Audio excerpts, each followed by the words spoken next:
इस शरीर के भीतर में मन कहाँ रहता है? जहाँ मन वहीं हम, जैसे जहाँ दूध वहीं घी रहता है कि नहीं, दूध के साथ में घी रहता है, ऐसे मन के साथ में हम रहते हैं। तो कबीर साहब से पूछा, कबीर साहब ये शरीर तो हमारा 3.5 हाथ का है, तो 3.5 हाथ के शरीर में हम रहते किधर हैं? इससे हम जो मृत्यु के समय, मरने के समय निकलते हैं तो किधर से निकलते हैं? अभी तो इसके भीतरे न जीव, आप और हम जीवात्मा रहते हैं। अब मृत्यु के समय तो इससे निकल जाते हैं, तो हम इससे किधर से निकलते हैं? वो रास्ता कौन सा है? तब कबीर साहब ने कहा कि सुनो, यही तो मेन बात है, यही तो मूल बात है। इस तन में मन कहाँ बसत है, निकसी जाए के ही ठौर। कबीर साहब कहते, गुरु गम है तो परखी ले।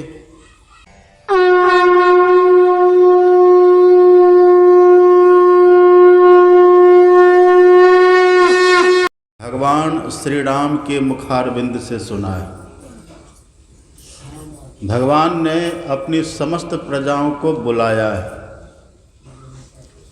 और बुला करके इस शरीर की महिमा बतलाई भगवान ने।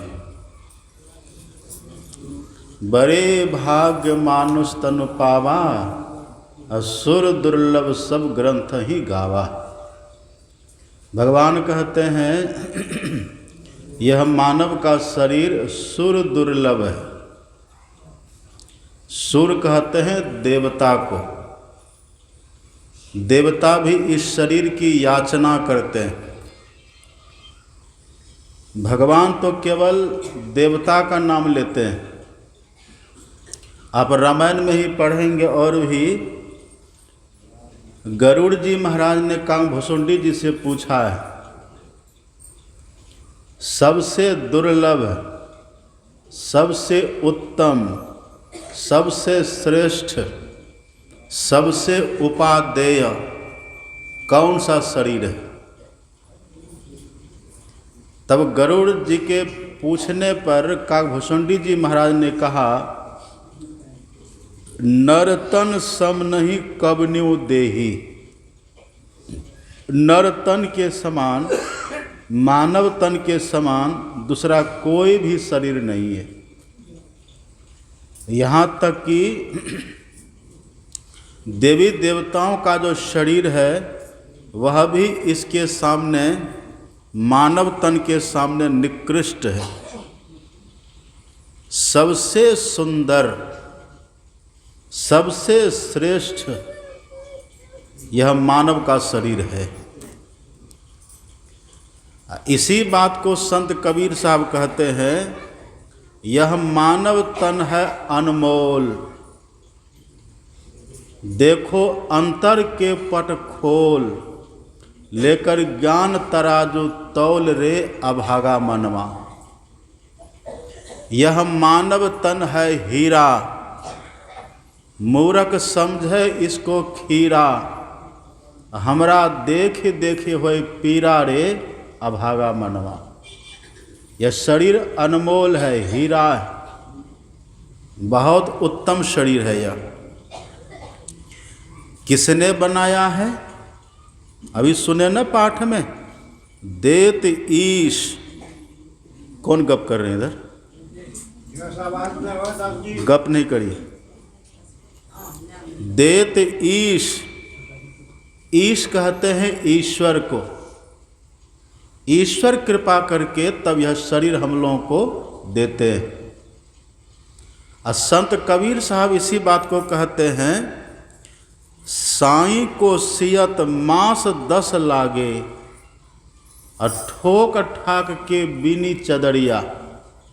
इस शरीर रूपी चादर को बनाने में भगवान को 9-10 महीना लगा है, और ठोक ठाक करके इसको बढ़िया से बनाया है, जत्न से बनाया है, यत्न से बनाया है। भगवान ने इसको खूब बढ़िया से गढ़ करके बनाया है। इसलिए भगवान कहते हैं, सबते अधिक मनुज मोहि भाई। राम कहते हैं, भगवान कहते हैं, सबसे अच्छा, सबसे बढ़िया मुझे मानव का शरीर लगता है। लेकिन हम लोगों को लगता है, हम लोगों को नहीं लगता है।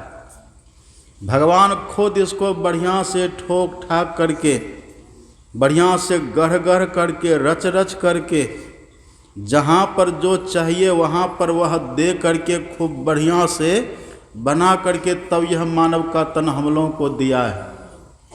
अब भगवान कहते सबसे बढ़िया मुझे यही लगता है, लेकिन खुद मनुष्य को ये अच्छा लगता है। एक व्यक्ति था, वो कह रहा था कि भगवान से थोड़ी सी भूल हो गई। अब भगवान से भी भूल होती है। वो व्यक्ति इतना, क्या कहिएगा उसको, रूढ़िवादी कहिए, बतक्कर कहिए, नास्तिक कहिए, पाखंडी कहिए, क्या कहिएगा। जहाँ भगवान ये कहते हैं कि सबसे अधिक मनुज मोहि भाए, सबसे अच्छा मुझे मनुष्य का शरीर लगता है, भगवान खुद कह रहे हैं।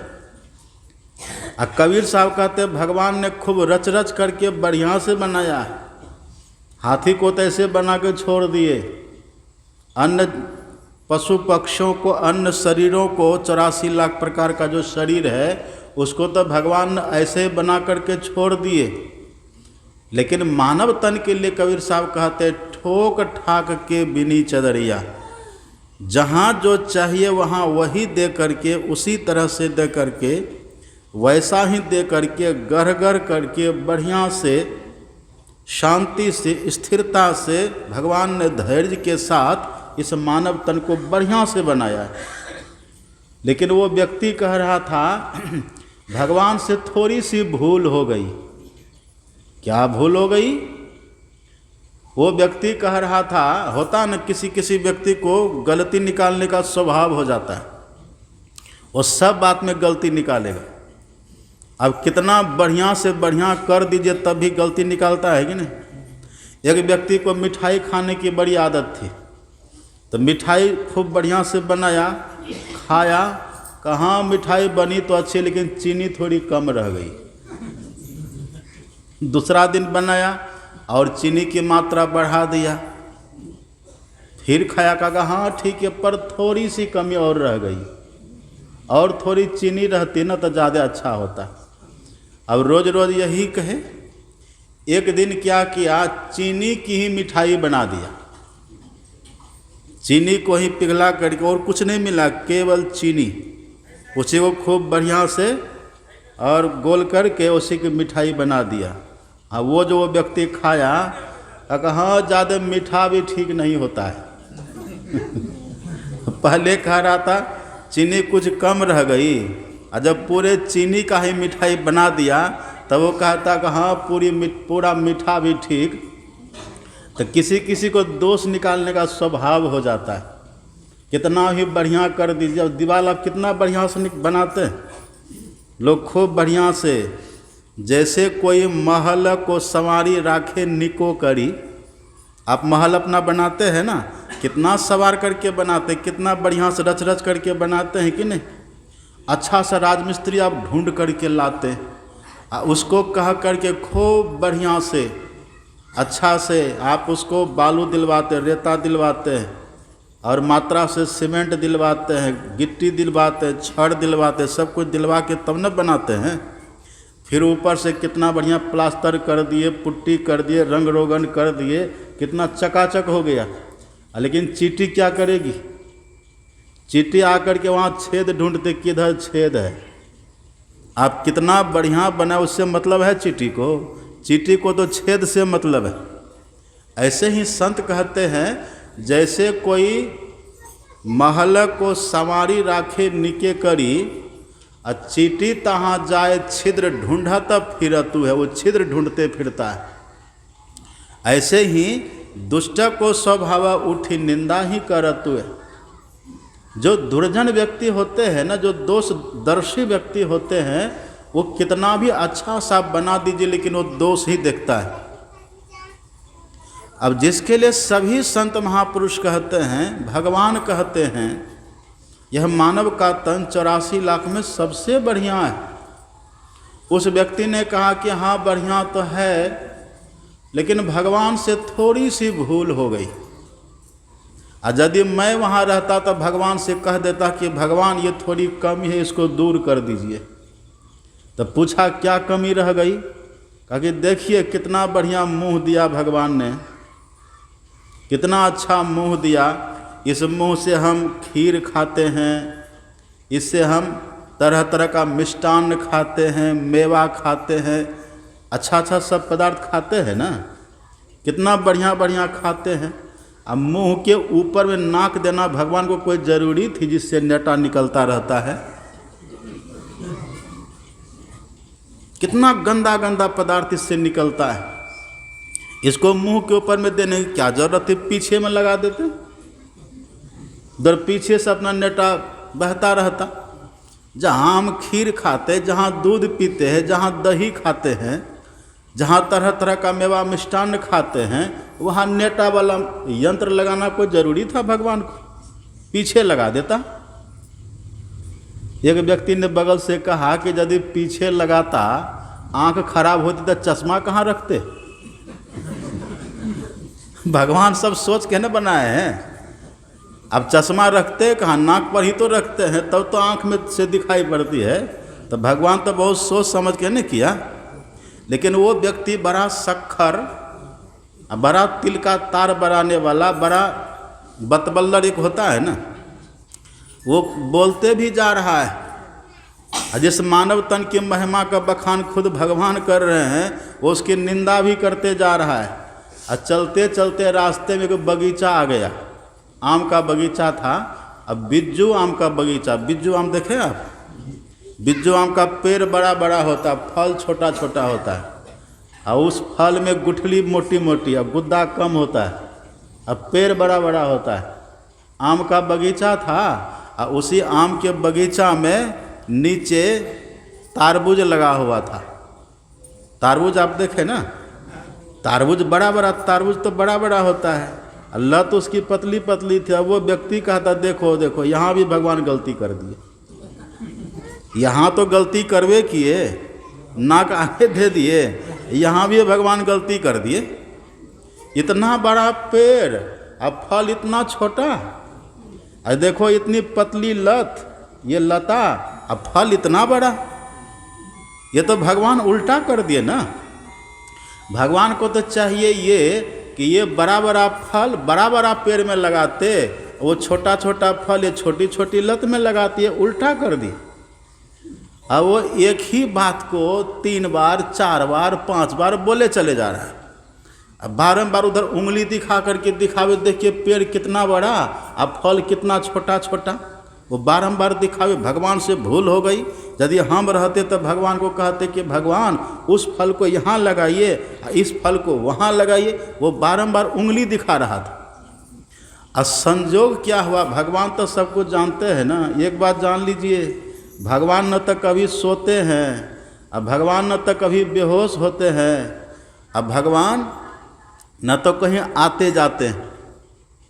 सर्वतः पानी पादम तत् सर्वतोक्षि शिरो मुखम सर्वतः श्रुति मल्लोके सर्वमावृत्य तिष्ठति। भगवान की आँख सभी जगह सबको देखते हैं, कौन कहाँ पर क्या कर रहे हैं। चाहे कमरा लगा के कुछ करिए, वहाँ भी किवाड़ बंद करके वहाँ भी भगवान देखते हैं। अब चाहे समुद्र की तलहटी में जाके कुछ करिए, वहाँ भी भगवान देखते हैं। या फिर हिमालय की चोटी पर जाके कुछ करिए, वहाँ भी भगवान देखते हैं। बिनु पद चलय सुने बिनु काना, कर बिनु कर्म करे विधि नाना। तन बिनु परस नयन बिनु देखा, ग्रही घ्राण बिनु बास असेखा। आनन रहित सकल रस भोगी, बिनु बानी बक्ता बर जोगी। भगवान सब कुछ करते हैं, सब कुछ देखते हैं, सब जगह है वो। संजोग ऐसा हुआ, अब वो व्यक्ति बारंबार उधर उंगली दिखावे कि देखो कितना बड़ा पेड़, अब फल कितना छोटा लगा दिया। इतने में भगवान की मौज हुई और थोड़ी हवा चली। अब जैसे हवा चली, एक टिकोला टूटा, टिकोला आम का छोटा वाला, वो टिकोला वो टूटा। अब वो जो ऐसे उंगली दिखा रहा था ना ऊपर पेड़ की तरफ, वो टिकवाला टूटा और सीधे उसके नाक के बत्ती पर यहाँ करके गिरा। अब जैसे गिरा तो तिल मिला गया, वो धड़ाम से गिरा। उठ के कहा था कि नहीं नहीं, भगवान जो करते हैं ठीक है करते हैं। यदि ये बड़ा वाला फल वहाँ होता, ये टिकोला गिरा तो बत्ती पर चोट लगी, टूटी तो नहीं ना। और यदि ये बड़ा वाला फल वहाँ रहता, वहाँ से गिरता, तो आज तो मेरी नाक का ये राम नाम सत्य हो जाता।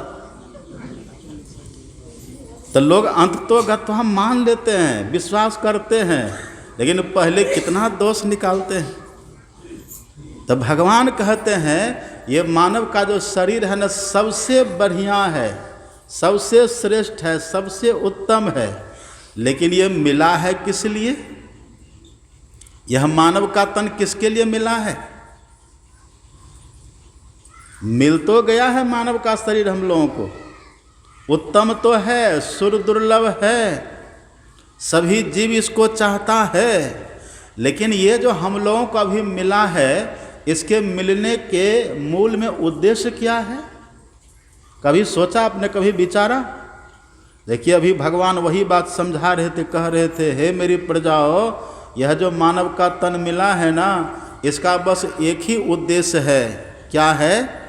इसमें मोक्ष कर द्वारा, इस मानव के तन में मोक्ष का द्वार है।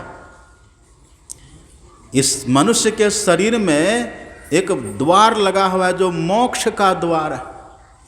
अब प्रातःकाल आपने सुना था ना, प्रातःकाल हम सुनाए थे, ब्रह्मा जी ने भगवान शंकर से पूछा था कि भगवान ये जो जीवात्मा, जो जीव है, ये कहाँ कहाँ किस किस योनि में भटकता रहता है, कहाँ कहाँ जाता है? ये जो आवागमन के जन्म मृत्यु के चक्कर में पड़ा हुआ जीवात्मा जीव है, इसका उद्धार कैसे होगा? इसको मोक्ष कैसे मिलेगा? तो भगवान शिव ने कितना सुंदर उत्तर दिया था। लेकिन एक बात जान लीजिए, ब्रह्मा जी ने जो प्रश्न किया था ना, प्रश्न तो किया था सब जीवात्मा के लिए, जीवात्मा का उद्धार कैसे होगा, प्रश्न था सभी जीवात्मा के लिए। लेकिन वह जो प्रसंग था ना, जो आपने प्रातःकाल सुना था, वह प्रसंग केवल मनुष्य के लिए है, केवल मनुष्य के लिए। ब्रह्मा जी ने जो पूछा था ना कि मोक्ष कैसे मिलेगा, और शंकर भगवान ने जो उत्तर दिया, जो प्रसंग चला, जो संवाद चला है दोनों में, एक केवल मनुष्य के लिए चला है। क्यों चला है? अभी सुने ना, भगवान जवाब दे रहे हैं। भगवान कहते हैं, आकर 4 लक्ष 84, 4 खान में 84 लाख प्रकार का शरीर है। लेकिन उन 84 लाख प्रकार के शरीर में 84 लाख योनियों के दुख से छूटने के लिए कोई व्यवस्था, कोई माध्यम, कोई द्वार नहीं है, कोई व्यवस्था उधर नहीं है। लेकिन ये मानव का शरीर कैसा है? भगवान कहते हैं साधन धाम। साधन किसको कहते हैं? व्यवस्था। इस मानव के तन में सब व्यवस्था है, और साथ साथ मोक्ष कर द्वारा, इसमें इस मानव के तन में मोक्ष का द्वार लगा हुआ है। ये द्वार और किसी शरीर में नहीं है, यही इसकी विशेषता है। ये मोक्ष का द्वार न तो हाथी की देह में है, न तो सिंह की देह में है। अब गाय को हम लोग माता कहते हैं ना, गावो मातरम मम, वेद में लिखा हुआ है। उस गाय की देह में भी ये मोक्ष का द्वार नहीं है। यहाँ तक कि किसी देवी देवताओं के देह में भी मोक्ष का द्वार नहीं है। तभी तो भगवान कहते हैं सुर दुर्लभ, एकमात्र मोक्ष का द्वार इसी मानव तन में, और किसी शरीर में नहीं है। इसीलिए ये बड़े भाग से हम लोगों को मिला है। यही इसकी खासियत है, यही इसकी विशेषता है। तो जिसके लिए जो विशेषता इस मानव तन में है, वो काम तो हम लोग नहीं करते हैं, बाकी सब काम करते हैं। इस शरीर में जो 9 द्वार है ना, उसका हाल खूब बढ़िया से सब जानते हैं, सब कोई जानते हैं। तन नव, हमारे गुरु महाराज जी कहते हैं न, तन नव द्वार हो रामा, अति ही मलिन हो ठामा। ये जो 9 द्वार है ना तन में, शरीर में, जिसका हाल सब कोई जानते हैं। इसी को गोस्वामी तुलसीदास जी कहते हैं, आप पढ़िएगा। नवमी नवद्वार पुर बसी, न आपू भल किन्न, ते नर जोनी अनेक भ्रमत दारुण दुख दिन। ये 9 द्वार का तो हाल सब कोई जानते हैं। कौन सब 9 द्वार है? सब सुन रहे हैं ना, कोई सो भी रहे हैं। अब देखिए बूढ़ी को कैसे सो रही है। सीधा होके बैठिए सब, हम किसी को छोड़ेंगे नहीं, सब पर मेरी नज़र रहती है। ये नहीं कि बाबा गए कह, वक्त श्रोता गए बह, वो यहाँ नहीं चलेगा। सीधा होके बैठिए, आँख खोल करके बैठिए।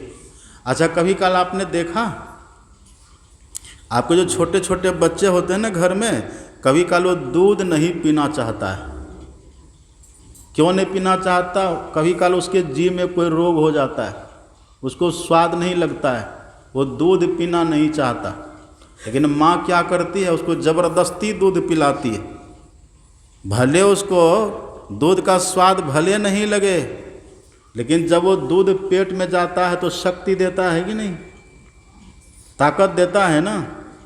ऐसे ही संत महापुरुषों का जो ज्ञान होता है, आप बस आँख खोल करके बैठिए, सुनते रहिए। आँख बंद रहेगा न तो ये है स्विच, ये स्विच है। जैसे आँख बंद तो कान भी बंद हो जाएगा।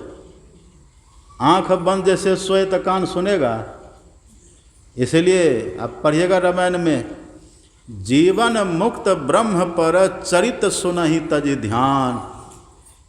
सत्संग को ध्यान छोड़ करके तब सुनना चाहिए। नहीं कि हम बैठे हैं सत्संग में, आंख बंद करके ध्यान भी कर रहे, सत्संग भी सुन रहे। नहीं नहीं, आंख खोल करके बैठिए। आंख है स्विच, जैसे यहाँ देखते हैं ना, स्विच ऑफ किए तो पंखा बंद, ऐसा आंख बंद तक कान भी बंद हो जाएगा, तब उसको सुन पाइएगा? नहीं सुन पाएंगे। तो आंख खोल करके बैठना चाहिए। आंख खोल करके बैठिए, अब बड़े भाव से सुनिए। ये बड़े काम की चीज़ है। देखिए 9 द्वार को सब कोई जानते हैं, 9 द्वार को सब कोई जानते हैं ना। 2 आँख का द्वार है ये, तब न बाहर दिखाई देता है। 2 आँख का द्वार है, 2 कान का द्वार है, 2 नाक का द्वार है, 1 मुंह का द्वार है, और 2 मलमूत्र विसर्जन का पैखाना पेशाब का द्वार। कुल मिला के कितना हो गया? 9 द्वार हो गया। ये 9 द्वार को सब कोई खूब बढ़िया से जानते हैं, सब जानते हैं। लेकिन ये 9 द्वार से इस मानव तन की विशेषता, इसकी महिमा नहीं है। इस मानव तन की महिमा किससे है? इसी मानव के तन में एक 10वां द्वार है, उससे है। अभी सुने ना, भगवान ने 9 द्वार की चर्चा नहीं करी है। भगवान कहते हैं मोक्ष कर द्वारा। मोक्ष कर द्वारा मतलब वही 10वां द्वार। 10वां द्वार कहिए या फिर मोक्ष का द्वार कहिए, एक ही बात है। तो ये जो हम लोगों का मानव का शरीर है, मानव तन है, इसकी इतनी विशेषता, इसकी इतनी महिमा इसीलिए है क्योंकि इसमें एक 10वां द्वार है, इसमें एक मोक्ष का द्वार है। लेकिन आज तक उसका पता चला हम लोगों को? कहिए, आज तक पता चला? अभी तक पता नहीं चला। भले सत्संग में सुन लेते हैं, सत्संग में सुनते हैं कि दोनों आँखों के ठीक बीचों बीच है, अंधकार में है, भीतर में है, ये सब सुनते हैं। वहीं पर आप और हम जीवात्मा रहते हैं, वहीं से रास्ता शुरू हुआ है ईश्वर के पास जाने का। लेकिन अभी तक उसको देखे? अभी तक नहीं देखे। 9 द्वार को तो रोज़ देखते हैं, आँख को देखते हैं, शीशा ऐना के पास जाकर रोज़ आँख को देखते हैं कि नहीं? रोज़ आँख को देखते हैं, रोज़ कान को साफ करते हैं, रोज़ नाक को साफ करते हैं, रोज़ मुंह को, सभी द्वारों को तो रोज़ साफ करते हैं आप, रोज़ देखते हैं। लेकिन जो द्वार से इस मानव तन की महिमा है, विशेषता है, उस द्वार को कभी देखे? कभी नहीं देखे। एक बात और देखिए, ये जो 9 द्वार है ना, इस 9 द्वार को जम मार्ग कहा गया। जम का मार्ग इसी को कहते हैं। कबीर साहब से किसी ने पूछा, संत कबीर से किसी ने पूछा, इस तन में मन कहाँ रहता है, निकसी जाए के ही ठौर। इस शरीर के भीतर में मन कहाँ रहता है? जहाँ मन वहीं हम। जैसे जहाँ दूध वहीं घी रहता है कि नहीं, दूध के साथ में घी रहता है, ऐसे मन के साथ में हम रहते हैं। तो कबीर साहब से पूछा, कबीर साहब ये शरीर तो हमारा 3.5 हाथ का है, तो 3.5 हाथ के शरीर में हम रहते किधर हैं? इससे हम जो मृत्यु के समय, मरने के समय निकलते हैं तो किधर से निकलते हैं? अभी तो इसके भीतरे न जीव, आप और हम जीवात्मा रहते हैं। अब मृत्यु के समय तो इससे निकल जाते हैं, तो हम इससे किधर से निकलते हैं? वो रास्ता कौन सा है? तब कबीर साहब ने कहा कि सुनो, यही तो मेन बात है, यही तो मूल बात है। इस तन में मन कहाँ बसत है, निकसी जाए के ही ठौर। कबीर साहब कहते, गुरु गम है तो परखिले। यदि आपके गुरु इस बात को जानते हैं न कि आप किधर रहते हैं और आप किधर से निकलते हैं, यदि आपके गुरु इस बात को बताते तो उससे जान लीजिए, उनसे सीख लीजिए, उस द्वार को देख लीजिए, आप भी आराम से रहेंगे। और यदि नहीं जानते हैं तो कबीर साहब कहते कर गुरु और फिर दूसरा गुरु करिए। आज एक माता जी मेरे पास आई, कौन माता जी थी, कहते बाबा पर्वत पर लड़की का जन्म होता है। हम बोले ये कौन बात हुई? पर्वत पर बेटी का जन्म होता है। तो हम बोले ये कौन बात है? कहा कि शिव चर्चा वाला ने कहा कि बाबा से पूछना। अब पर्वत पर बेटी का जन्म ये कौन बात है? ये मन गढ़ंत बात कहाँ से लाते हैं? पर्वत पर बेटी का जन्म ये कोई बात है? इसका न आदि न अंत, इसका कोई मूल कोई सार होता है तब न ऐसे सीधे पर्वत पर। तो कोई एक ज्ञान होना चाहिए ना, जिसका आधार हो, जिसका बेस हो, आधार हो, तब न ज्ञान हुआ। ये आधार होना चाहिए। ये आध्यात्म ज्ञान है।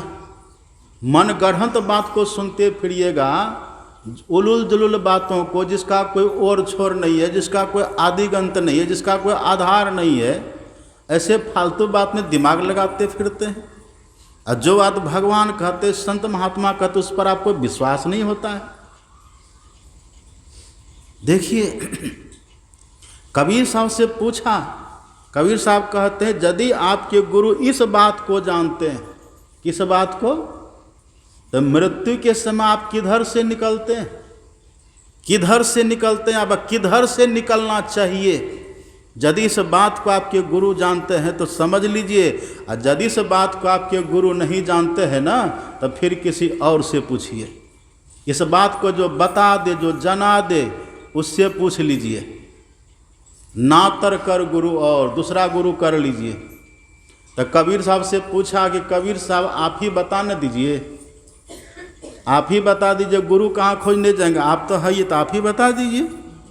तब देखिए कबीर साहब कितना बढ़िया बात कहते हैं। कबीर साहब कहते हैं, नैनो माही मन बसै। नैनो माही, नैनो कहने का मतलब ये बहुवचन शब्द, बहुवचन का शब्द है ये। नैनो मतलब आँखें। हमारी कितनी आँखें हैं? 2 आँखें हैं। अब माही का क्या अर्थ होता है? मध्य। माही कहते मध्य को, बीच को। तो कबीर साहब कहते हैं ये दोनों आँखों के, बूढ़ी को बच्चा खिला रही है, बूढ़ी माता जी, खेलिए मत उसके साथ, शांति से बैठिए, सुनिए। नहीं तो हम कहेंगे दिल्ली में कुतुब मीनार है। सुने ना, आप कहेगा दिल्ली में कुत्ता बीमार है, तब होगा। और सत्संग में बीच में उठना दोष है। हम देखते हैं किसका मन यहाँ चेहरा से पता चल जाता है। इसलिए मन को जोड़ करके रखिए। और सत्संग में बीच में उठक बैठक, यहाँ आप ही केवल थोड़े न बैठे हैं। यहाँ पर जहाँ सत्संग होता है न, वहाँ पर ऋषि मुनि लोग रहते हैं, देवी देवता विराजमान रहते हैं। और खामखा फालतू के उठक बैठक करते रहना, ऐसा नहीं करना चाहिए। आरती के पहले कोई उठिएगा नहीं, थोड़ा कष्ट सह के भी बैठे रहिए। क्या कह रहे थे हम? कबीर साहब देखिए कितना बढ़िया कहते हैं। कबीर साहब कहते हैं नैनो माही मन बसे, मतलब दोनों आँखों के ठीक मध्य में हमारा मन का निवास है, बैठक है। लेकिन होता क्या है, बैठक है वहीं, लेकिन वहाँ से नीचे फिसलते रहता इधर। और जहाँ मन वहीं हम, मन के साथ में चेतन रहता है, मन के साथ में हम रहते हैं, जैसे दूध के साथ में घी रहता है। संत राधा स्वामी साहब कहते, हे मनवा तू सदा के संगी, हे मन तुम तो हमेशा जीव के संग में, हमारे संग में ही रहने वाले हो। ये सदैव साथ में ही रहता है। तो मृत्यु के समय क्या होता है, मरने के समय कबीर साहब कहते हैं नैनो माही मन बसे, निकसी जाए, निकसी जाए। निकश मतलब निकलता है। किधर से निकलता है? 9 ठोर। इसी 9 द्वारों में से किसी एक द्वार होकर के जीवात्मा मृत्यु के समय निकल जाता है। ये 9 द्वार में है क्या? आप पढ़िएगा गरीबदास जी महाराज की वाणी। ये 9 द्वार तो है ही है ना। एक नाभि को भी द्वार कहते, नाभि होती है ना, नाभि। तब माँ के पेट में जब तक बच्चा रहता है तो नाभि से ही रस उसको मिलता रहता है, नाभि से ही पोषण होता है बच्चा का माँ के पेट में। इसलिए गरीबदास जी महाराज कहते हैं दसों द्वार, ये 10 द्वार हो गया। 2 कान, 2 आँख का, 2 नाक का, 2 कान का, 1 मुंह का, मलमूत्र विसर्जन का और 1 नाभि, ये सब मिलाकर के 10 द्वार। गरीबदास जी कहते हैं दसों द्वार जो जई हों, जम के पहरा देखी डरई हों। वहाँ पर जम रहता, जम का पहरा है वहाँ। जो व्यक्ति पाप भी करते हैं, पुण्य भी करते हैं, कभी पाप कर लिए, कभी पुण्य कर लिए, कभी पाप किए, कभी पुण्य किए, ऐसे व्यक्ति जब मरते हैं ना, तो आँख से, कान से, नाक, मुंह से निकल जाते हैं। और जो बहुत पाप करते, जो रात दिन पाप में ही लगे रहते हैं, ऐसे व्यक्ति मरने के समय नीचे के मलमूत्र से के रास्ते से निकलता है। उसकी बड़ी दुर्गति होती है, बड़ी फजहती उसकी हो जाती है। इसीलिए कबीर साहब भगवान कहते यहाँ पर, हे मेरी प्रजाओं, ये 9 द्वार जिसको आप जान रहे ना, बड़ा गंदा है। हमारे गुरु महाराज भी कहते ना, तन 9 द्वार हो रामा, अति ही मलिन हो ठामा। तो करना क्या है? त्यागी चढ़ो 10वें द्वारे। 10वां द्वार में चलिए। 10वां द्वार में जम का पहरा नहीं है, 10वां द्वार में दुख नहीं है। उस द्वार का नाम ही है सुख मना। उस द्वार का नाम है सुख मना। जहाँ पर मन को सुख मिलता है, वहाँ जम का पहरा नहीं है। तो ये जो मानव का तन हमको मिला है ना, उसी 10वां द्वार को जानने के लिए, उसी 10वां द्वार में प्रवेश करने के लिए, मृत्यु के समय उधर से ही निकलने के लिए। यदि इधर से निकलेंगे ना तो जम पकड़ लेगा, और उधर से निकलेंगे तब जाता जोगी किन्हु न पावा। जब तक हम 9 द्वार में फंसे हुए हैं ना, तब तक हम भोगी हैं, तब तक हम भोगी बने हुए हैं। और जिसका 10वां द्वार खुल जाए, समझिए वही योगी हो जाता है। इसलिए गुरु नानक कहते हैं ना, संत गुरु नानक कहते हैं, एक दृष्टि करी समसरी जाने, जोगी कहिए सोई। जोगी कौन होते हैं? जब तक हमारी दृष्टिधार है ना, ये दोनों आँख की देखने की शक्ति, जब तक ये दोनों दृष्टिधार हमारी अलग अलग रहती है, तब तक हम ही भोगी बने रहते हैं, तब तक हम विषयी बने रहते हैं, तब तक हमारा मन विषयों में जाता रहता है। लेकिन जब हमारी दोनों दृष्टिधार एक हो जाती है, जैसे दोनों दृष्टिधार एक होगी बस वो 10वां द्वार खुल जाएगा।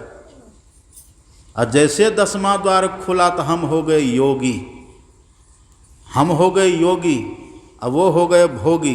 तो जो भोगी होते हैं उसको जम पकड़ता है, लेकिन जो योगी होते हैं तो गुरु गोरखनाथ कहते जाता जोगी किन्हों न पावा, उसको जम देख भी नहीं पाता तब फिर उसको पकड़ेगा कैसे। इसलिए राम भगवान कहते हैं मेरी प्रजाओं 84 लाख योनियों में जो बहुत दुख झेले हैं ना, उन सभी दुखों से छूटने के लिए ये मोक्ष के द्वार वाला मानव का तन मिला है। उस द्वार को सब जानिए, सब उसको खोजिए, उसको समझिए, उसमें प्रवेश करने की कोशिश करिए। सुन रहे कि न बात? उस 10वें द्वार में प्रवेश करने का प्रयास करिए, अभ्यास करिए। जो अभ्यास करते हैं ना वो धीरे धीरे सफल हो जाते हैं। लोग कहते रे ये सब तो काम बाबा लोगों का है, ये सब तो काम सत्संगियों का है, ये सब तो काम हम लोगों से नहीं होगा। सबको करना ही पड़ेगा। जब तक ये काम नहीं करेंगे ना तब तक कल्याण नहीं है। बाहरी पूजा पाठ कितनों कर लीजिएगा, ठीक है, उससे पुण्य होगा, अब पुण्य के फल से स्वर्ग मिलेगा। और सुने नबी भगवान ने क्या कहा? भगवान कहते स्वर्ग और स्वल्प अंत दुखदाई, अंतिम में फिर से दुख हो जाएगा। कभी खुजली हुई है देह में? खुजली, खुजली कितना अच्छा लगता है खुजाने में, यानी कितनी देर तक? थोड़ी देर। अब खुजाते खुजाते जब वही फुंसी फूट जाती है ना, तब देखिए उसी में लहर, उसी में टीस टनक पैदा हो जाती है, उसी में फिर जलन होने लग जाती है, बड़ी पीड़ा होती है। ऐसे ही महापुरुष कहते स्वर्ग का जो सुख है ना, पहले तो बड़ा अच्छा लगता है, शुरू में बड़ा अच्छा लगता है, लेकिन जैसे पुण्य की पूंजी खत्म होती है ना, नहीं चाहने के बाद भी पुण्य छीन सोई देव, जैसे पुण्य छीन होगा वहाँ से धक्का मार करके नरक में गिरा दिया जाता है, तब बड़ा कष्ट होता है। एक बात और भी देखिए, जब कोई व्यक्ति स्वर्ग जाते हैं ना, तो स्वर्ग में कितना दिन रहना है, जितना दिन स्वर्ग में रहना होता है ना, उतने फूल का माला बनाता है वहाँ। मान लीजिए हमको 100 दिन स्वर्ग में रहना है, तो 100 फूल की माला बना करके तब वहाँ पर स्वर्ग में रहने वाले को पहना देता है। जैसे एक दिन उसको कह देता है, स्वर्ग में रहने वाले को कह देता है कि देखिए जब ये फूल की जो माला है ना, ये एक एक करके रोज़ सूखेगा, और जब सब फूल सूख जाएगा तो उसी दिन आपको स्वर्ग से धक्का मार करके भगा दिया जाएगा। अब उस व्यक्ति के दिमाग में वही दुख घुस जाता है, वही चिंता घुस जाती है, अब वो फूल गिनते रहता है, अरे आज एक फूल हमारा सूख गया। अब भीतर धड़कन, भीतर अब चिंता शुरू। 2 दिन हुआ 2 फूल सूखता है, 3 दिन हुआ तीसरा फूल सूख जाता है। ऐसे करते करते आखिर एक दिन सब फूल सूखेगा कि नहीं? बस जैसे फूल सूखता है, भगवान कहते सुने नबी पाठ में, स्वर्ग और स्वल्प, थोड़े दिन वहाँ सुख मिलता है, और अंत दुखदाई, अंतिम में वहाँ से धक्का मार करके नरक में गिरा दिए जाते हैं। बहुत कष्ट होता है। जैसे वही खुजली शुरू में बड़ा अच्छा लगता है, लेकिन खुजाते खुजाते बाद में उसी से लहर, टीस टनक, दर्द, पीड़ा, बड़ा कष्ट होता है। वैसे ही स्वर्ग का सुख है। अभी यहाँ के झारखंड के मुख्यमंत्री कौन है ना? अभी देखिए उनके शासन में पूरा झारखंड है कि नहीं? वो जहाँ जो कह दे वो हो जाता है ना। वो जो मालिक है झारखंड का कुछ भी कर सकते हैं। यानी कितने दिन के लिए है? 5 साल के लिए। 5, जब तक वो मुख्यमंत्री के पद पर है तभी तक न उसका हुक्म चलेगा, उसका ऑर्डर चलेगा। अब कोई व्यक्ति जाए उसको मुख्यमंत्री के पद से धक्का दे करके उतार दे, और कारगिल चौक पर, यही गोड्डा में कारगिल चौक पर उसको एक पान की दुकान खोल देगा, पान बेचो, तो उसको अच्छा लगेगा? अरे हम कहाँ मुख्यमंत्री के पद पर थे, हम जो चाहते थे वो होता था, मेरा आदेश चलता था, मेरे आदेश में सबके सब रहता था। लेकिन आज देखो मेरा कैसा दुर्भाग्य, यहाँ पर पान बेच के गुजारा कर रहे हैं। कितना कष्ट होता है। ऐसे वहाँ स्वर्ग में तो जो पुण्य किए थे ना, उस पुण्य के फल से स्वर्ग में गए। अब वहाँ इंद्र के पद पर लोग बैठते हैं, कोई वरुण के पद पर, कोई कुबेर के पद पर, बड़ा सुख में रहते हैं। बड़ी भोग सामग्री है वहाँ, बड़ा सुख लगता है।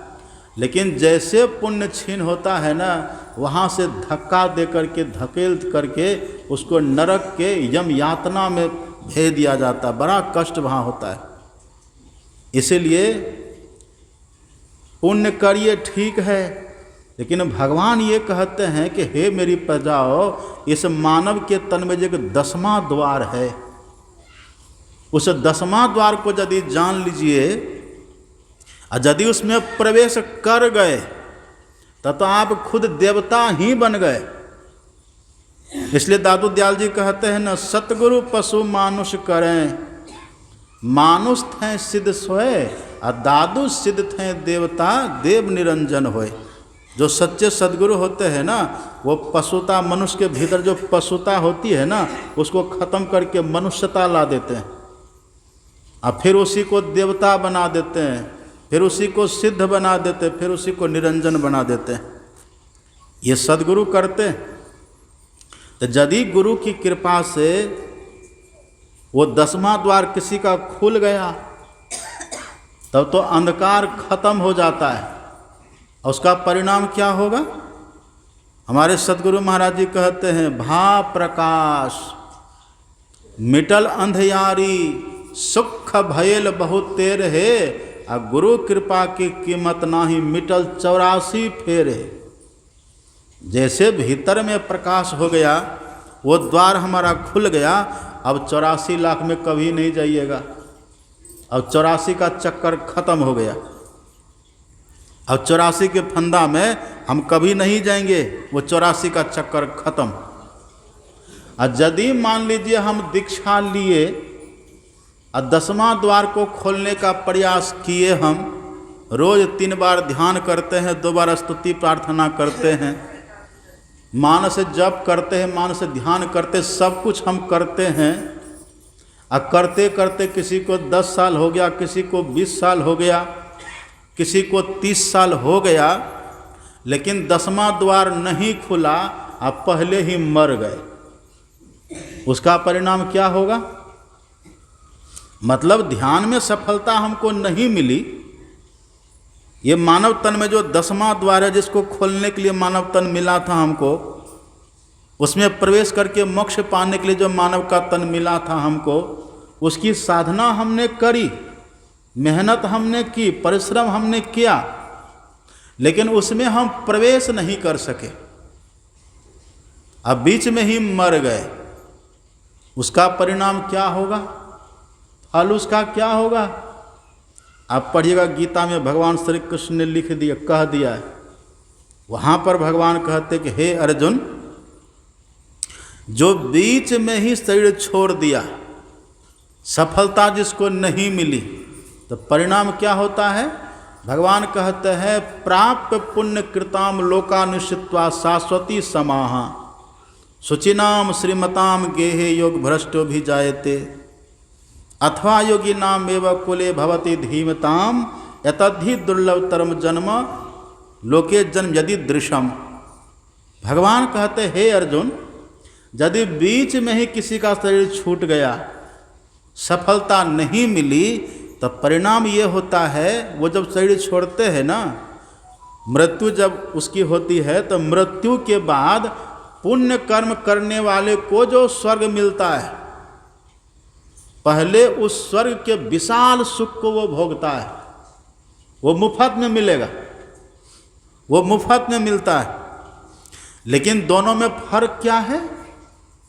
जो केवल पुण्य कर्म किए और 10वां द्वार को खोलने का अभ्यास नहीं किए हैं, और न उसकी दीक्षा लिए, न उसका भेद जाने, न उसकी युक्ति जाने हैं, बस केवल पुण्य कर्म करते रह गए, उसको जो स्वर्ग मिला है तो उसके लिए भगवान कहते छिन्ने पुण्य मर्तलोक के विसंति, पुण्य छीन सोई देव स्वर्ग से नरक में आवे, वो नरक जाता है। लेकिन जो 10वां द्वार का भेद लिए थे, दीक्षा लिए थे, मानस जप कर रहे थे, मानस ध्यान कर रहे थे, दृष्टि योग कर रहे थे, पर सफलता नहीं मिली, तो वह भी मर करके स्वर्ग जाते हैं। लेकिन उसके साथ होता क्या है, ऐसे साधक जब मर करके स्वर्ग जाते हैं तो स्वर्ग में जाने के बाद, स्वर्ग के बाद वो 84 लाख में अथवा नरक में नहीं जाता है, वो 3 जगह पर जाता। भगवान वही कह रहे थे 3 जगह पर जाते हैं। कहाँ कहाँ जाते हैं, तो भगवान कहते शुचिनाम श्रीमताम गेहे अथवा योगिनाम एव कुले, ये 3 जगह है। या तो पवित्र कुल में उसका जन्म हो जाएगा, किसका, जो 10वां द्वार इस मानव तन में भगवान कहते हैं ना साधन धाम मोक्ष कर द्वारा, जो मोक्ष का द्वार इस मानव तन में है, जिसको 10वां द्वार कहते हैं, जिसको आज्ञा चक्र कहते हैं, जिसको सहरग कहते हैं, जिसको मेहराब कहते हैं, जिसको सुषमना कहते हैं, ये बहुत नाम उसका है, जिसमें जाने से अंधकार खत्म होकर प्रकाश होता है। जो उसमें ध्यान करने की युक्ति सीख लिया, अभ्यास करने लग गए, पर उसको सफलता नहीं मिली, तो भगवान कहते वह भी मृत्यु के बाद स्वर्ग के विशाल सुख को भोगेगा। और विशाल सुख को भोगने के बाद वो न तो नरक में जाएगा और न तो 84 लाख में जाएगा। 84 लाख में क्यों नहीं जाएगा, कारण जानते हैं आप? देखिए, सिंघनी का दूध कभी देखे?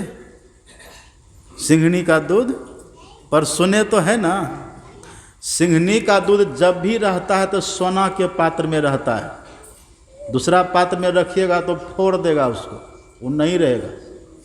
सिंघनी के दूध की एक खासियत है, सिंघनी का दूध स्वर्ण पात्र में रहता है, और उसको रख दीजिए पीतल में तो रहेगा नहीं रहेगा, कांच में रहेगा, एल्युमिनियम में रहेगा, वो नहीं रहेगा।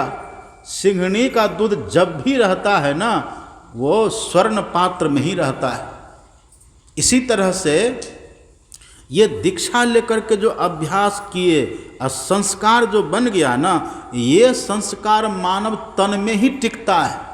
जैसे सिंघनी का दूध स्वर्ण पात्र में ही टिकता है ना, ऐसे ध्यान का संस्कार मानव तन में ही टिकता है, वो 84 लाख में किसी शरीर में नहीं टिकता है। इसलिए भगवान की व्यवस्था होती है कि उनको मानव तन ही देना पड़ता है। अब कैसा मानव का तन? भिखारी वाला, हाथ में कटोरी लेकर के दर दर की ठोकरे खाने वाला, भीख मांगने वाला, ऐसा मिलेगा? भगवान कहते नहीं, श्रीमताम गेहे, जहाँ पर खाने पीने रहने की कोई कमी नहीं, कोई अभाव नहीं होता है, ऐसे घर में उसका जन्म होता है। और दूसरी बात, शुचिनाम, पवित्र कुल में उसका जन्म होता है। पवित्र कुल में, या जब उसका जन्म होगा तो वो कुल पवित्र हो जाएगा, पवित्र कुल होगा वो। और नहीं तो फिर भगवान कहते अथवा योगिनाम एव कुल, किसी योगी के घर में उसका जन्म होता है। यहाँ देखते बहुत सत्संगी है ना अपना, आपके घर में बच्चे का जन्म होता है कि नहीं? जो सत्संगी पहले से है, जिस घर में पहले से सत्संग होता, ध्यान होता, वो योगी कुल है। उस घर में जो बच्चा का जन्म होता है, समझो वो योगी कुल में जन्म ले रहा है। वो बच्चा कोई साधारण नहीं होगा, वो पहले का संस्कारी होता है।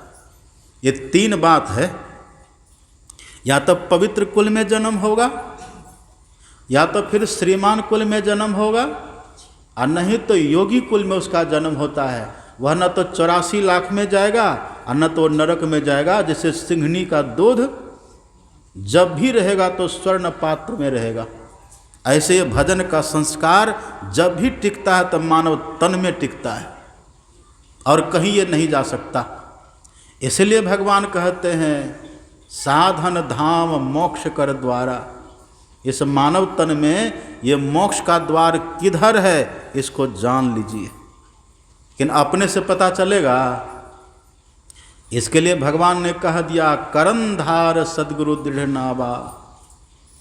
इसके लिए सदगुरु के पास जाना होगा, सच्चे सदगुरु के पास जा करके उसको सीखना होगा किधर वो मोक्ष का द्वार है, हम कैसे बैठेंगे, किस तरह से बैठेंगे, किस मुंह होकर के बैठेंगे, माथा को कैसे रखेंगे, गला को कैसे रखेंगे, कमर को कैसे रखेंगे, हम कैसे ध्यान लगाएंगे, किस दिशा में देखेंगे, ये सब दीक्षा में गुरु बतला देते हैं।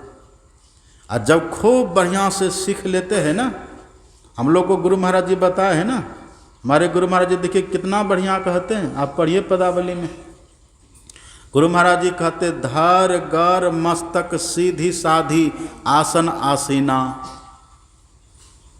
जो उसका ध्यान करना चाहते हैं ना, उसको चाहिए धर गर मस्तक, गर मतलब गला, धर मतलब शरीर इधर, गला से नीचा, धर गर मस्तक तीनों को सीधा करके बैठना चाहिए। और सत्संगी को तो सत्संग में भी वैसे ही बैठना चाहिए, इन्हें कि चुकू मुकू बैठ गए और घुटना का तकिया बना के बस सो गए। एक व्यक्ति तो ऐसे सत्संग हम कर रहे थे, आगे में बैठ के सो रहे थे, तो हम बोले सो रहे हैं जी ना, और फिर जैसे बोलना शुरू करे फिर वो सोना शुरू करे, सो रहे हैं जी ना, और फिर बोलना शुरू, फिर उसका सोना शुरू, सो रहे हैं जी ना, एक बार बोले सो रहे हैं जी ना, जिंदा है जी ना, उसमें भी ना कहने की आदत हो जाती है ना। तो सत्संग में वैसे मत बैठिए, जैसे ध्यान करने के लिए बतलाए ना वैसे बैठिए। धर गर मस्तक सीधी साधी आसन आसीना, बैठिए। तो सत्संग में ऐसे बैठिए, लेकिन ध्यान पर बैठने के समय क्या करिए, और भी दो काम करिए। ध्यान पर बैठने के समय हमारे गुरु महाराज जी कहते हैं चखु मुख मुनि इष्ट मानस जप ध्याना।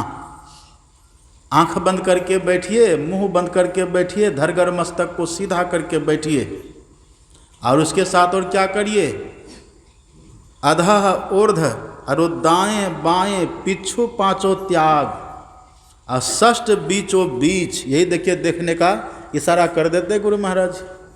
जो दीक्षा लिए वो समझ जाएंगे, और जो दीक्षा नहीं लिए तो समझेंगे। भेद यह गुप्त पाना किसी ग्रंथ से है, असंभव समझ लो किसी संत से। ये ऐसे समझ में नहीं आता।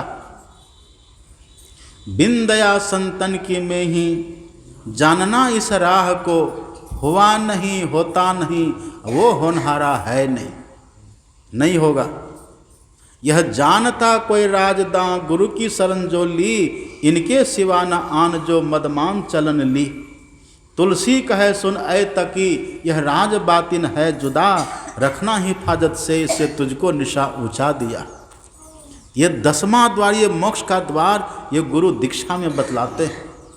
और तब कहते हैं न तो ऊपर देखिए, न तो नीचे देखिए, न तो दाईं देखिए, न तो बाईं देखिए, न तो पीछे देखिए, एकदम बिल्कुल जहाँ गुरु ने देखने के लिए कहा है ना, वहाँ एक टक आप देखिए।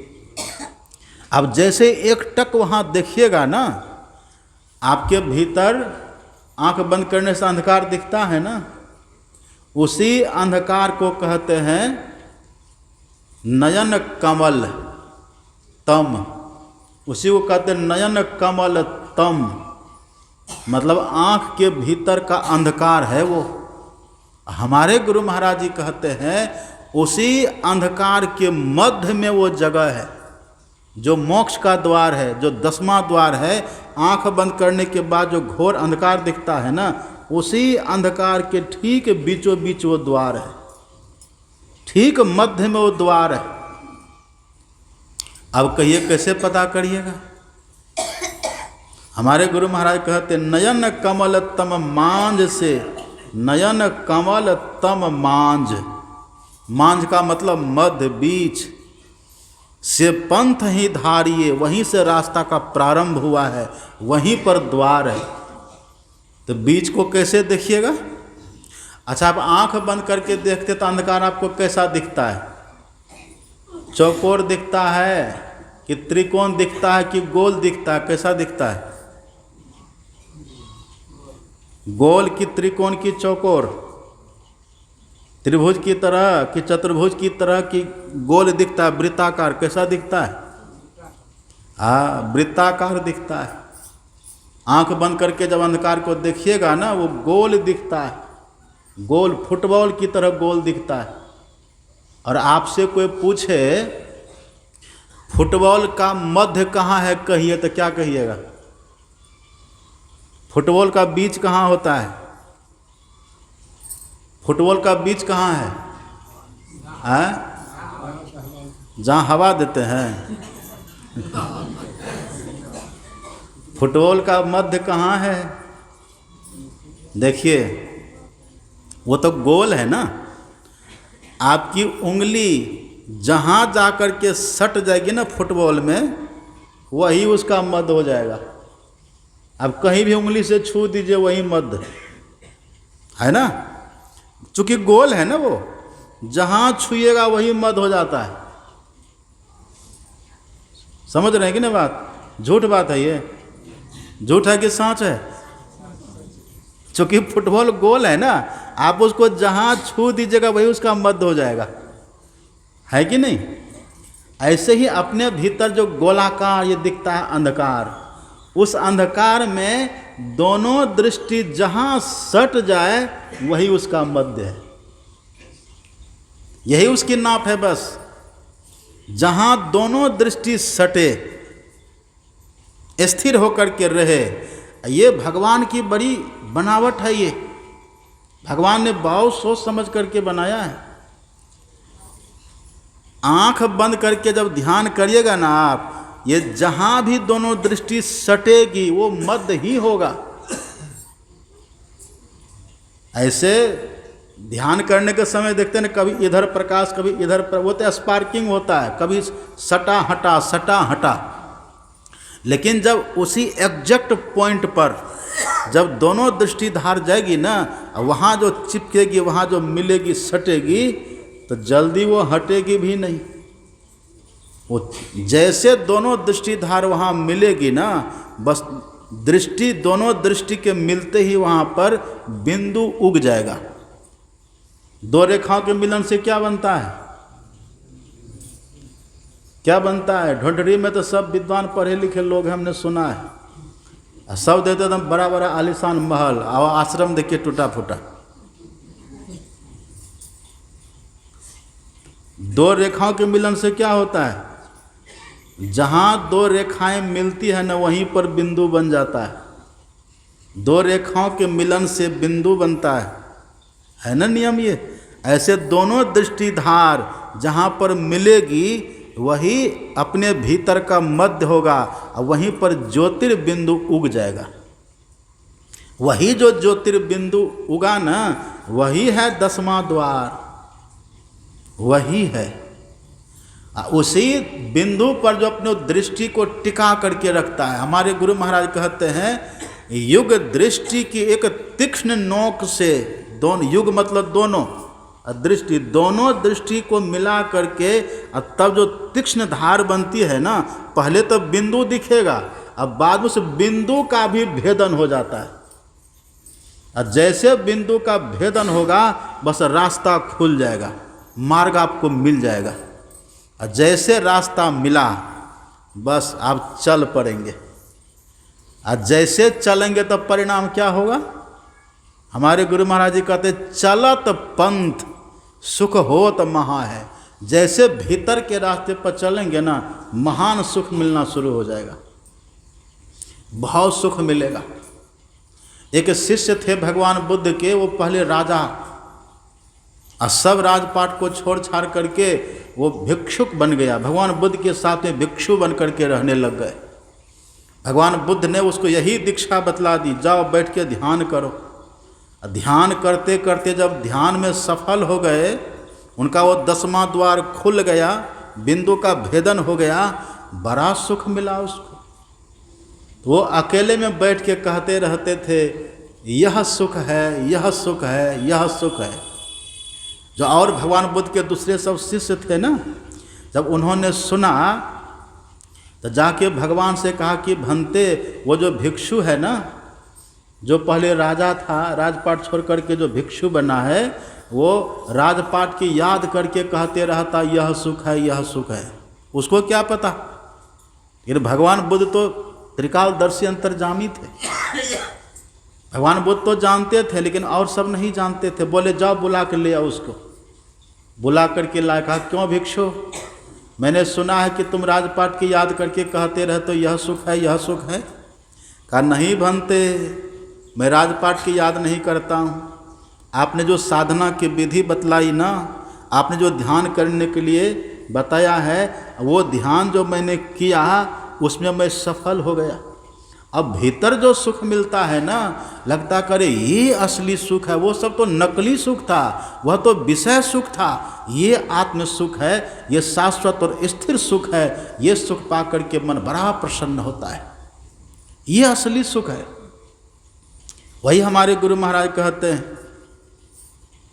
तन नव द्वार हो रामा, अति ही मलिन हो ठामा, अत्यागी चढ़ो दसम द्वारे, सुख देखो रे भाई। वहाँ सुख मिलता है, वो मोक्ष का द्वार है। भजु भाई गुरु गुरु, गुरु रूप ध्यान धरो, सन्मुख बिंदु निरेखो, सुख पाओ रे भाई। वहाँ पर सुख मिलता है, वो मोक्ष का द्वार है। यही भगवान कहते हैं, साधन धाम मोक्ष कर द्वारा। उसी द्वार को यदि हमने नहीं जाना तो भगवान कहते सो परत्र दुख पावई, बहुत दुख भोगना पड़ेगा। इसीलिए अभी दीक्षा लेकर के उसमें लग जाइए। जिन ढूंढा तिन पाइया, गहरे पानी पैठ, मैं अभागन डुबन डरी रही किनारे बैठ। जो डर के मारे किनारे बैठे रहते हैं उसको कभी मिलेगा? और जो लग जाएंगे आज न कुल उसको हो जाता है। अभ्यास व्यक्ति को पूर्ण बना देता है। Practice makes man perfect. जब अभ्यास करेंगे ना, प्रैक्टिस करेंगे तो पूर्ण कर देगा। लेकिन एक बात याद रखिएगा, not only practice makes man perfect. केवल अभ्यास नहीं, केवल प्रैक्टिस नहीं, तब ये perfect practice makes man perfect. बिल्कुल परफेक्ट प्रैक्टिस होना चाहिए, सर्वांग पूर्ण अभ्यास होना चाहिए। कैसे हमको बैठना है, कैसे आसन लगाना है, सब सीख करके और तब जो बैठ करके आप ध्यान करेंगे ना, अभ्यास करेंगे, तो करत करत अभ्यास ते जड़मति हो सुजान, रसरी आवत जाते सिल पर परत निशान। करते करते अभ्यास अब सफल हो जाइएगा। झूठमुठ खेले सचमुच होए, सचमुच खेले बिरला कोय, जो कोई खेले मन चितलाए, होते होते होइए जाए। हो जाता है। जो अभ्यास में लगते वो करते करते सफल हो जाते। इसलिए करिए। जो दीक्षा लिए हैं खूब करिए, और जो दीक्षा नहीं लिए हैं ना, तो चर्चा फर्चा के चक्कर में मत रहिए। कुछ नहीं रखा है कहीं। संत मता बिनु गति नहीं, सुनो सकल दे कान, जौ चाहो उद्धार को बनो संत संतान। यहाँ दीक्षा लेके अभ्यास में लगिए। यदि सफल हुए तो ठीक है, और सफल नहीं हुए तो स्वर्ग के विशाल सुख को भोगिएगा, और फिर बढ़िया घर में फिर से जन्म हो जाएगा, है ना। यहाँ भी सुख और वहाँ भी सुख। जौ परलोक यहाँ सुख चाहू, और सुनी मम बचन हृदय दृढ़ गहू। यहाँ वहाँ दोनों जगह सुख मिलेगा। यही संत मत का ज्ञान है। यही भेद जो सीख ले और तब अभ्यास करे, उसको मोक्ष मिल जाता है। देखिए, मरते तो हम लोग बराबर हैं। श्री कृष्ण भगवान से अर्जुन ने पूछा कि भगवान, ये देह तो छूटते रहते, तो फिर मोक्ष क्यों नहीं मिलता है? तो भगवान श्री कृष्ण ने कहा कि देह छोड़ने का ढंग ठीक नहीं है। कहा भगवान कैसे देह को छोड़े? आप पढ़िए गीता का 8वां अध्याय। भगवान ने 2 श्लोक बहुत सुंदर कहा है। हे अर्जुन, सर्वद्वाराणि संयम्य मनोहृदय निरुद्ध च मूर्धन्याधयात मनः प्राणम आस्थितो योग धारणम अमित्येकाक्षरम ब्रह्म व्याहरण मामनुस्मरन यह प्रयाति त्यजन देहम स याति परमांगति। हे अर्जुन, इस तरह से जो देह का त्याग करेंगे ना, उसको फिर से जन्म लेना नहीं पड़ता, उसको परम गति की प्राप्ति हो जाती है, उनको शाश्वत सुख मिलता है। किस तरह से? तो भगवान कहते हैं सभी इंद्रियों को उनके विषयों से समेट लीजिए, अब मन को हृदय में स्थिर कर दीजिए। हृदय कहने का मतलब क्या है? ये देह वाला हृदय नहीं। हमारे गुरु महाराज जी कहते योग हृदय में वास ना तन वास है तो क्या। योग हृदय किसको कहते हैं? वही आज्ञा चक्र को, 10वां द्वार। यद्यपि देखिए मन रहता वहीं, लेकिन वहाँ टिकता, स्थिर नहीं रहता है। तो भगवान कहते हैं वहाँ पर मन को स्थिर करके रखिए, 10वां द्वार में मन को स्थिर करके रखिए। कैसे मन को स्थिर करिएगा? तो देखिए सूत्र बना हुआ है, मन चलता है हमेशा दृष्टि के पीछे पीछे, मन हमेशा दृष्टि के पीछे रहता है। तो जो दृष्टि को वहाँ टिका करके रखेंगे ना, मन भी वहाँ टिक करके रहेगा। और जैसे मन और दृष्टि दोनों वहाँ टिक करके रहेगा ना, 10वां द्वार खुल जाएगा। हमारे गुरु महाराज जी इसी बात को कहते हैं, मन तुम बसो तीसरो नयनामा। वही भगवान कहते हैं मनो हृदय निरुद्ध चा। हमारे गुरु महाराज जी कहते हैं मन तुम बसो तीसरो नयनामा। वहीं तीसरी आँख, वहीं जो मन को रोक करके रखते, दृष्टि के सहयोग से, संजोग से, दृष्टि के माध्यम से उनके भीतर का रास्ता खुल जाता है। और जैसे भीतर का रास्ता खुला, बस वहीं पर भगवान कहते ओम इत्येकाक्षरम ब्रह्म। वहाँ पर ओम जो ब्रह्माक्षर है, ओम जो प्रणव ध्वनि है, जो प्रणव नाद है, वहाँ साधक को मिल जाता है। उसी को कहते हैं सार शब्द, उसी को बोलते हैं स्फोट, उद्गीत, प्रणव ध्वनि, ये वहाँ पर मिल जाता है। उसको जो पकड़ लेते हैं तो सार शब्द ही नाह मिलावे और नहीं कोई। वही सार शब्द के सहारे नाह अर्थात ईश्वर के पास हम चले जाते हैं। सार शब्द ध्वनि संग सुरत हो अकह में लीनी, अध्वनि अशब्द अनाम परम पद गति की भीनी, द्वैत द्वंद्व सो रहित सो प्रभु पद पाई के, अरे हारे में ही सुरत न लौटई बहुरी न जन्मई आई के। वो सार शब्द के सहारे हम ईश्वर को पा करके परम मोक्ष को पा लेते हैं। तो भगवान कहते इस तरह से देह को छोड़िए। और दूसरी जगह भगवान और भी कहते हैं प्रयाण काले मनसा चले न भक्त्यायुक्त योग बले न चेवा, भ्रुवोर मध्य प्राणम आवेश्य सम्यक सतम परम पुरुष मुपैति दिव्यम। जो व्यक्ति मृत्यु के समय योग बल से भ्रिकुटी में अपने प्राण को स्थापित करके तब देह का परित्याग करते हैं, वो परम पुरुष परमात्मा को पाते हैं। यही है, ये 10वां द्वार जब खुले तब की बात है ये। यही हम लोग को अभ्यास करना, प्रयास करना।